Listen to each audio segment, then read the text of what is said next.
শেরফাঙ্গুড়ি সেখানে প্রাক নির্বাচনী হিংসা ২ নম্বর দোতমা বিধানসভা কেন্দ্রের ইউপিপিএল দলের প্রার্থী রাজু নার্জারিকে আক্রমণের চেষ্টা। রাতে নির্বাচনী প্রচারের মধ্যেই দুর্বৃত্তের পাথর প্রার্থী রাজু নার্জারির গাড়িতে বিস্তর ক্ষতিসাধন। আক্রমণের ঘটনার পরই শেরফাঙ্গুড়ি থানায় এজাহার দাখিল করেন রাজু নার্জারি। শান্তি সম্প্রীতি একই সঙ্গে রক্ষার জন্য ইউপিপিএল প্রার্থীরা।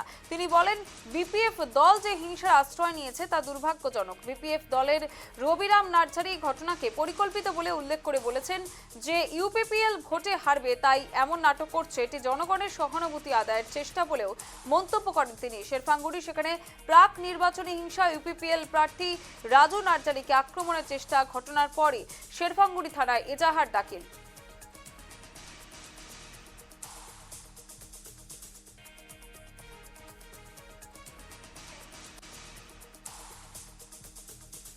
শেরফাঙ্গুড়িতে প্রাক নির্বাচনী হিংসা ২ নম্বর দোতমা বিধানসভা কেন্দ্র ইউপিপিএল দলের প্রার্থী রাজু নার্জারিকে আক্রমণের চেষ্টা। রাতে নির্বাচনী প্রচারের মধ্যেই দুর্বৃত্তদের পাথর একই সঙ্গে প্রার্থী রাজু নার্জারির গাড়ির বিস্তর ক্ষতিসাধন। আক্রমণের ঘটনার পরই শেরফাঙ্গুড়ি থানায় এজাহার দাখিল করেন রাজু নার্জারি।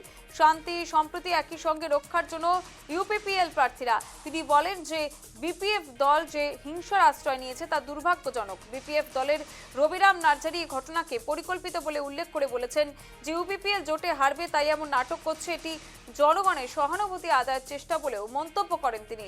শেরফাঙ্গুড়িতে প্রাক নির্বাচনী হিংসা ইউপিপিএল প্রার্থী রাজু নার্জারিকে আক্রমণের চেষ্টা ঘটনার পরই শেরফাঙ্গুড়ি থানায় এজাহার দাখিল।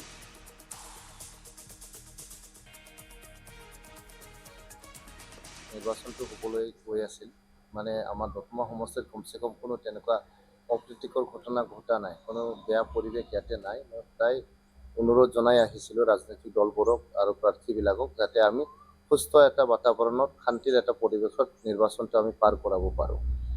যোৱাকালিৰ ঘটনাটো মানে বহুত নিন্দনীয়। মই গৰিহণা দিছোঁ এইটো।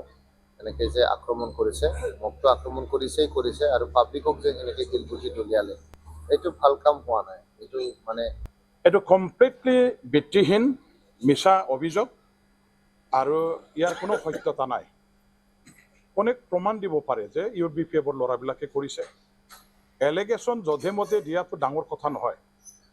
এলিগেশ্যন ইচ্ছা কৰিলে আপুনি নিজৰ ইচ্ছামতে ফ্ৰেম কৰি পেলাই কাহিনী ৰচনা কৰি পেলাই দিব পাৰে। আজি চাওক, আমি বিটিচি বাকী সকলো রাইজে জানে, সকলো দল সংগঠনসমূহে জানো যে আমার ২ নম্বর দতমা সমষ্টির বিপিএফর। সরাসরি চলে যাবো, আমাদের সঙ্গে রয়েছেন আমাদের প্রতিনিধি দুলাল, এবং যে ঘটনা ঘটেছে সেক্ষেত্রে এই মুহূর্তে কি কি আপডেট রয়েছে তোমার কাছে? একটা কথা আমি বলতে হবে যে যেহেতু নির্বাচন কিন্তু আর 12 ঘন্টা বাকি আছে, এই 12 ঘন্টার প্রাক মুহূর্তে কিন্তু নির্বাচনী যে প্রচার তার প্রাক মুহূর্তে কিন্তু কোকরাঝাড় জেলার যে শেরফাঙ্গুড়ি রামফল বিলে রাত্রে নির্বাচনী প্রচার কার্য চালাতে যাওয়ার পরেই কিন্তু একটি ঘটনা ঘটেছিল যে ইউপিপিএল এর সাধারণ সম্পাদক বর্তমান দতমা সমষ্টির ইউপিপিএল এর যে প্রার্থী রাজু নার্জারি, ওনার নির্বাচনী প্রচার কার্যের সময় কিন্তু দুর্বৃত্ত শিলাবর্ষণ করেন। একে নিয়ে কিন্তু সমগ্র কিন্তু কোকরাঝাড়ে এক প্রকারের চাঞ্চল্য সৃষ্টি করছে বা রাজনৈতিক দলদের মাঝখানে একটা ভূমিকম্প সৃষ্টি করছে। এই ঘটনাকে নিয়ে আজকে কিন্তু রাজু নার্জারি সরাসরি বলছিলেন যে নির্বাচন আসবে, নির্বাচন যাবে, কিন্তু পরবর্তী সময়ে কিন্তু আমার একের সাথে একে অঞ্চলে বসবাস করতে লাগবে। গতিকে রাইজে নির্বাচনে বাছনি করবে বা নির্বাচিত করবে কাকে ভোট দেবেন। এই নির্বাচনকে নিয়ে আমাদের মাঝখানে ভুল বোঝাবুঝি বা একজনকে আক্রমণ করাটা খুব দুঃখজনক ঘটনা বলে গরিহণা দিচ্ছেন। আরেক দিকে কিন্তু রবিরাম নার্জারি, যিনি বিপিএফ এর প্রার্থী ছিলেন দতমা সমষ্টির, উনি বলছিলেন যে এটা সম্পূর্ণ পরিকল্পিত ঘটনা, এইরকম কিছু ঘটনা ঘটে নাই। ইউপিপিএল হারবে বলে নিজে হতাশা ভুগে কিন্তু এই কর্মে জড়িত হয়ে গেছিল। কিন্তু এই ঘটনাটা ঘটার পরে কিন্তু আরো পুলিশ বর্তমান তদন্ত চলাচ্ছেন। এডিশনাল এসপি ঘটনাস্থলীতে রাত্রে উপস্থিত হয়েছিলেন। রাজু নার্জারি একটা এজাহারও দিয়েছিলেন।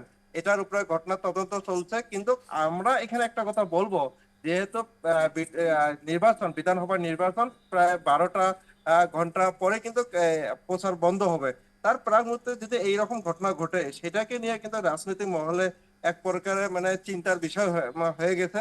কিন্তু পরবর্তীতে পুলিশে এই গুলি ঘটনাকে কিভাবে দমন করে বা রাজনৈতিক দল সংগঠন ওরা কি পদক্ষেপ গ্রহণ করে সেটাই কিন্তু লক্ষণীয় হবে। পাচ্ছি। একবারে অনেক ধন্যবাদ। ততক্ষণ আমাদের সঙ্গে ছিলেন আমাদের প্রতিনিধি দুলাল, এবং যে ছবিটা উঠে এলো শেরফাঙ্গুড়ি, সেখানে প্রাক নির্বাচনী হিংসার ছবি উঠে আসছে। 2 নম্বর দোতমা বিধানসভা কেন্দ্র ইউপিপিএল দলের প্রার্থী রাজু নার্জারিকে আক্রমণের ঘটনায় উত্তপ্ত পরিস্থিতি।